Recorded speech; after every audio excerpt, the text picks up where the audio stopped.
2 years ago, I said that I didn't prefer a gimbal camera. But recently, Insta360 sent me this camera, so obviously, we gotta talk about it. But first, let me show you what kind of quality that this camera can actually pull off. Let's cue the montage.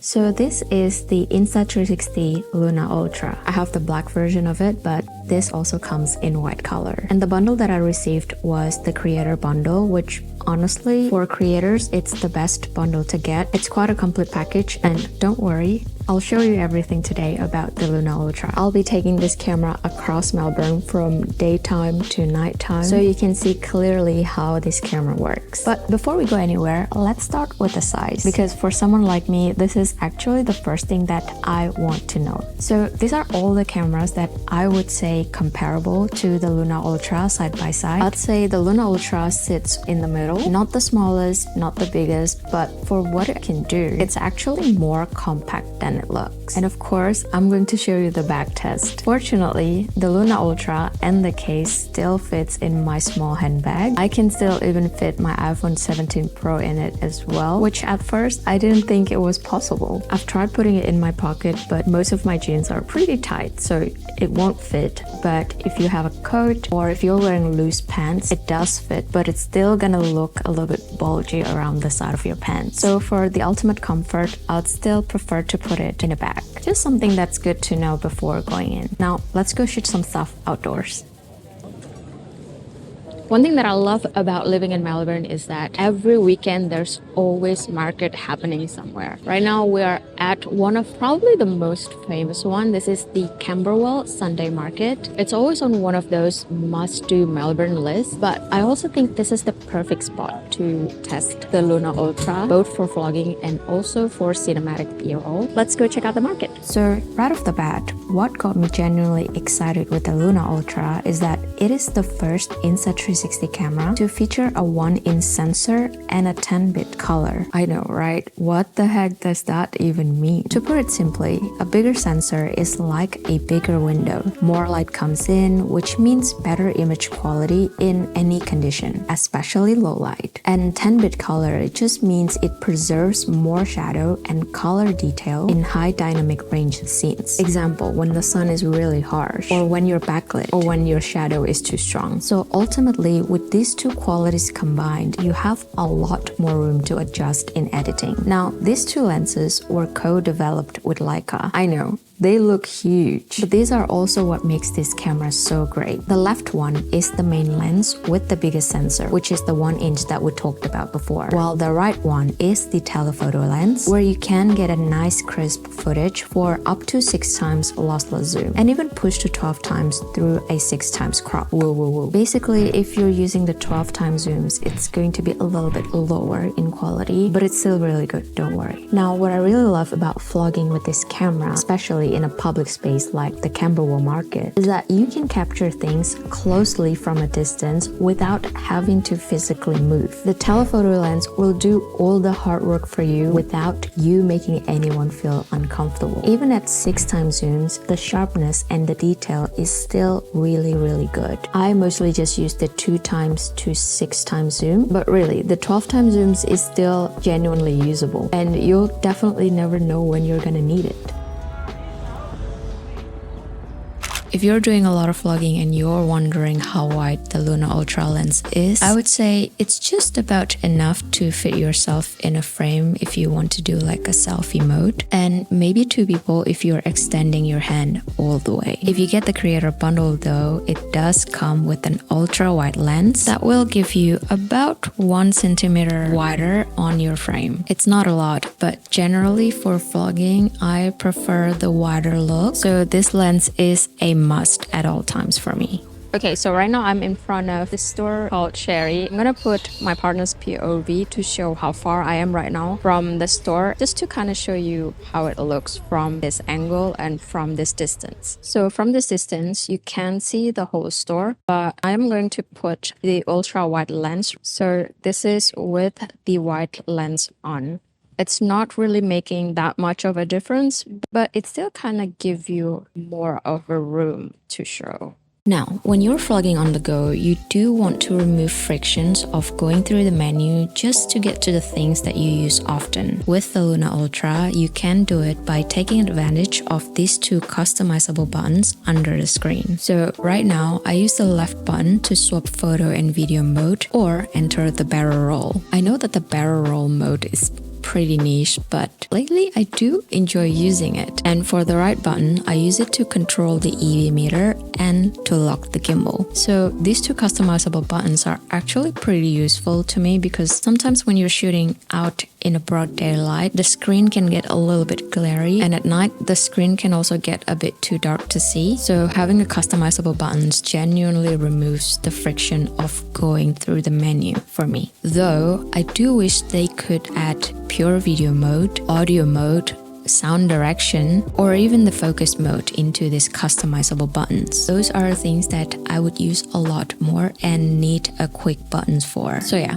I just hope they would consider it. One thing that I always do whenever I want to create a walking and talking sequence with my video is to make use of the deep tracking mode. If you press the square icon on the left side of your screen, there are 9 framing positions you can choose to be tracked at. I usually put myself at the top and center of the screen. This way, when I want to talk about something while I'm on the go, I can still do it. I can focus on what's in front of me, and the camera will still frame me at the top middle position. I don't even need to look at the camera anymore, yet I can still get my message across. But one small thing that I wish that they could add is to give a little bit more flexibility in the framing position. Right now I'm in the deep track mode, and as usual I am putting myself at the top middle of the frame. As you can see, there are a lot of space still above my head. I feel like ideally my head should go a little bit closer to the top of the frame, like maybe about here, but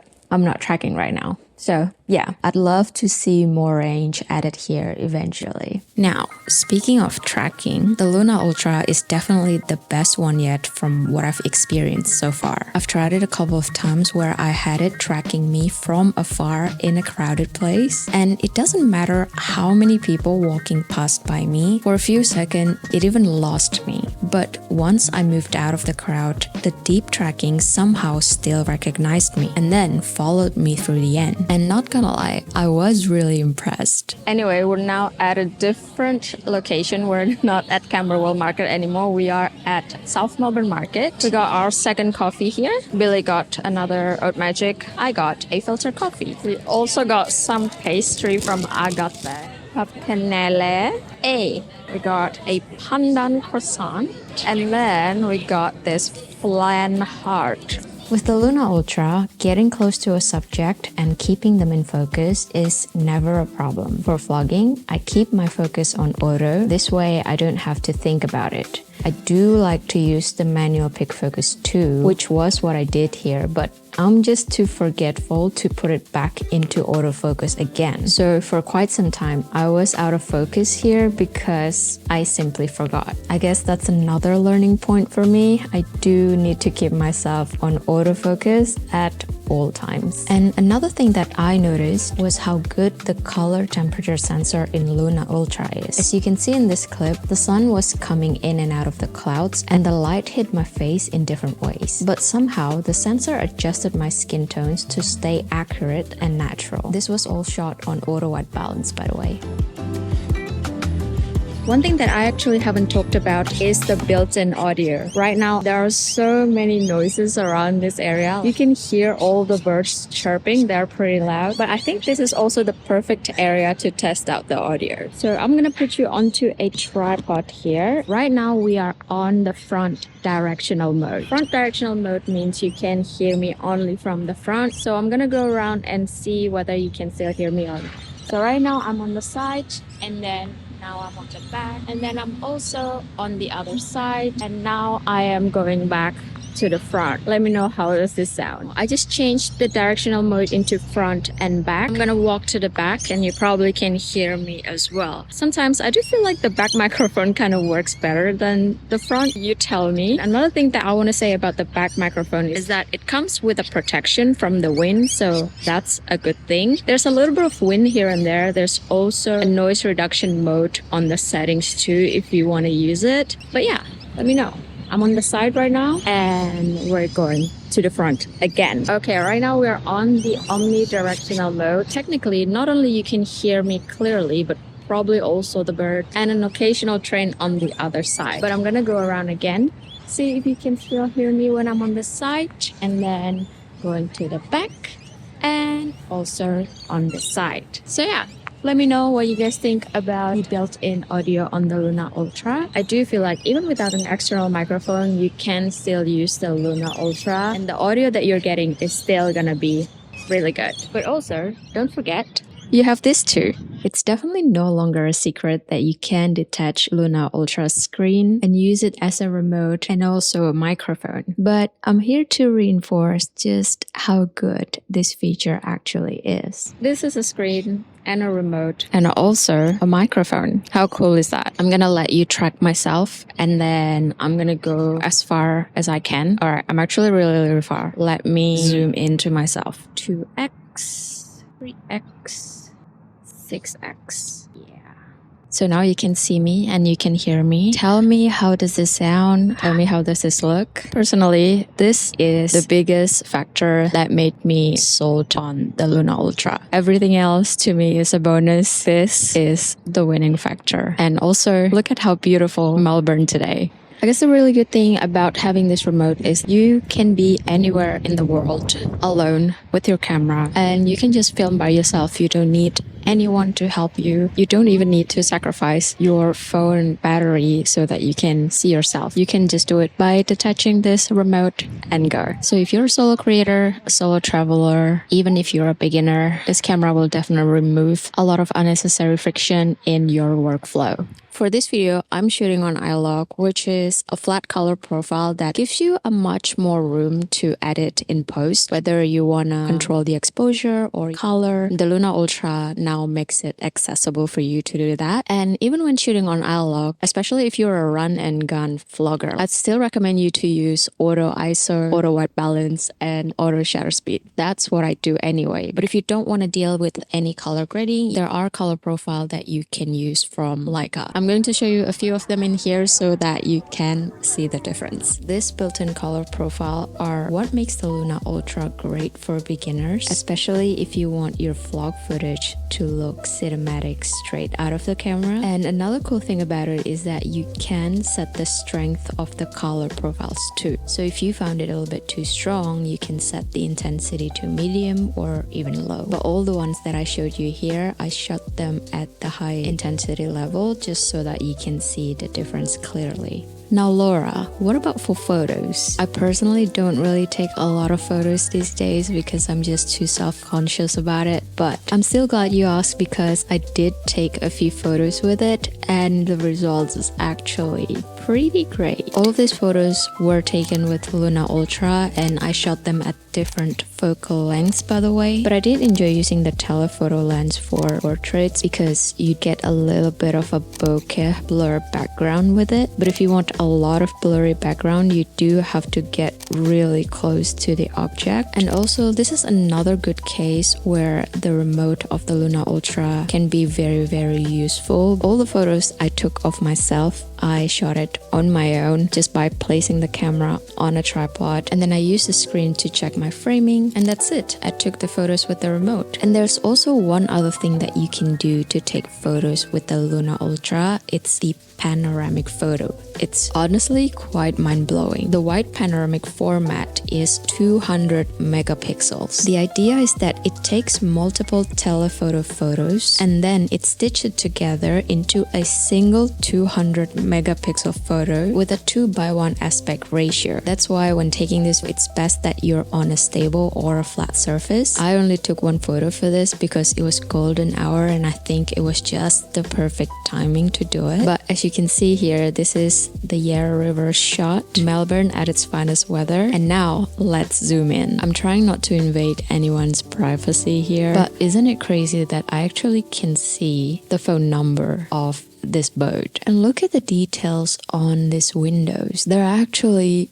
very clear. This is honestly quite a mind-blowing feature for me personally, and I could totally imagine bringing this for travel, and this quite literally be the best option for me if I want to take a scenery photos. It's really good. It's crazy. A couple of things that are also worth mentioning about the Luna Ultra is right now it comes with an internal memory of 47 gigabytes. Now personally, I only record on a memory card because I always use high bitrate, so 47 gigabytes is probably not going to be enough for me, but it's still a pretty solid backup if, for example, I forgot my memory card or my memory card suddenly stopped working. 47 gigabytes would definitely be more than enough for that kind of situation. And the second thing is the battery life. When I went to the Camberwell market, we recorded from the morning to the afternoon and we got a solid 2 hours worth of footage before the battery started running out. And I think that was pretty good considering how much I shot that day. But I also did a couple of tests at home, and what I found out is when I recorded non-stop, it will run about 1 hour 35 minutes before it starts overheating. And then I pushed the camera harder, like straight up. I started recording again and it gave me 38 minutes before it started to overheat again, and I only got 6% battery left. Now the Luna Ultra in the creator combo also comes with a battery pack, and after stress testing the camera for a little bit, I put the battery pack on and then I got 35% extra from the battery pack. So yeah, that's my finding. I think we've seen enough of the daytime shoot with the Luna Ultra and what it generally can do. Now I'm gonna take you to shoot some nighttime shots. Let's go. Right now I'm at Lightscape. This is one of the most anticipated event in Melbourne, especially during winter. Basically, they're setting lights installment across the whole botanical garden. And this is my first time here as well, so I'm excited to explore and check out how good the low light quality in Luna Ultra. It's pretty dark right now in here, and I'm currently recording on the pure video mode, and as you can see, it's still lighting me up pretty good. So let's go. Now, the Luna Ultra has triple AI chips running pure video mode for low light, meaning the camera is processing noise reduction in real time, so the footage comes out cleaner than the sensor alone could produce. For dark environments like this, Insta360 recommends staying at up to 3 times zoom, but even going to the 6 times zooming in on the light water show here, the results are still really good. While we were there, I also had the chance to use the mini fill light to try to record myself without getting backlit from all the lights installation. Now, I must say, this light is really bright. There's no doubt about it. It even felt quite blinding when you first turn it on. And not gonna lie, I almost backed out from using it completely because of how much attention it got me. But although I might be probably too shy to use this alone, this thing did work like a charm. The difference it made going from not using the light to using one is night and day. I really didn't think that it would be possible for me to take photos because of the amount of light and I was just gonna be backlit. But with the mini fill light, it's definitely possible and you actually look really good. It doesn't look like it's too harsh on your skin, but it's actually complementing your skin quite naturally. I would say I would definitely use this when I'm going out with my friends. This would make an amazing light for taking photos or taking videos at night. For the audio, I'm packing with me the Mic Pro. If you get the Luna Ultra with the creator bundle, you will get one of the Mic Pro transmitter. Now, to be completely honest, at first, this microphone didn't hit the mark with me. As you can see, size-wise, it is pretty big. But after using it for quite some time now, I don't think I've ever seen any microphone that has the quality as good as this one. So at the front of the microphone here, it's actually an e-ink that you can change to anything you want through the app. Right now it says Insta360. For my other mic, I've changed it to my logo here. But yeah, you can change it into whatever you desire. Now, I can use the Mic Pro not only with the Luna Ultra, but also a few other Insta360 cameras as well, like the Go Ultra, the S Pro 2, and I think the X series as well. But right now, I'm actually using it on top of my ZV-E1 as well. But you can only do this if you purchase the Mic Pro separately. I can use it as a wireless mic like this. I am magnetically clipping it onto my shirt, or I can also put it on top of my camera and make it work as a shotgun mic. It's actually less bulky than my actual shotgun mic. And also, if I want to get the most crispiest sound ever, I can also doing it like this, even though a lot of people would be pretty mad about it. But you know what? If it works, it works. Okay. So, what's my verdict on the Luna Ultra? I think it is pretty obvious that I am really sold on the Luna Ultra. This is genuinely one of the best camera out there right now. If you want a professional, cinematic looking footage without having to bring a big, heavy setup like a mirrorless or a full-frame camera. You don't even need anyone to film you too. The Luna Ultra is also still a very great camera, even if you're a beginner. There's still gonna be a learning curve involved, especially with gimbal type camera, but you just need to use it enough so that you get yourself accustomed to it. Even if you're not ready to touch the pro mode on this camera, the regular mode alone still delivers, in my opinion. There are Leica color profiles that you can use, and the settings are also pretty intuitive once you start using it too. But to answer my question whether the Luna Ultra is the ultimate camera for solo vloggers in 2026, I would say 100% yes. And the detachable screen alone just changes everything. The Insta360 team already told me that they are going to come out with a magnetic attachment accessory for the Luna Ultra, so I'm definitely looking forward to it because it's gonna give this camera a lot more variety in angles, and you can just stick it in a lot more places without needing a tripod. I would say the creator bundle alone is already so worth it because you will get the ultra wide lens and also the Mic Pro. Now, I gotta stress one thing about the Mic Pro. You have to get this. If you don't have any other camera, then sweet, just get the creator bundle. But if you do have at least a mirrorless or a full-frame camera that you want to try the Mic Pro on, you still need to get the receiver. But trust me, if you don't have any other microphone, it is worth it. Now then, who this camera is not for. If you're into more action content, not saying that the Luna Ultra couldn't do it, but I just don't think it is best for that, because remember, we have this gimbal and the gimbal needs protection. It is also not weather sealed, so if you want to bring this in a rougher environment, there are risks involved. If getting a cinematic looking footage is not your top priority, you don't benefit from having a gimbal. If you prefer an ultra wide look, the Luna Ultra probably won't be the best fit for you. But if none of them are the case, then you will love this camera. If you want to get the Luna Ultra, you can use my code Laura for an extra free gift. I think you'll get a free 1-year Flexi Care plan, and that's a must-have, especially if you're dealing with a gimbal camera. So yeah, use my code, get it for free, and let me know if you're considering already buying or not even interested in Luna Ultra, and tell me why. Leave it in the comments, we'll chat there. Thank you so much again for watching this video. I'll see you guys on my next one.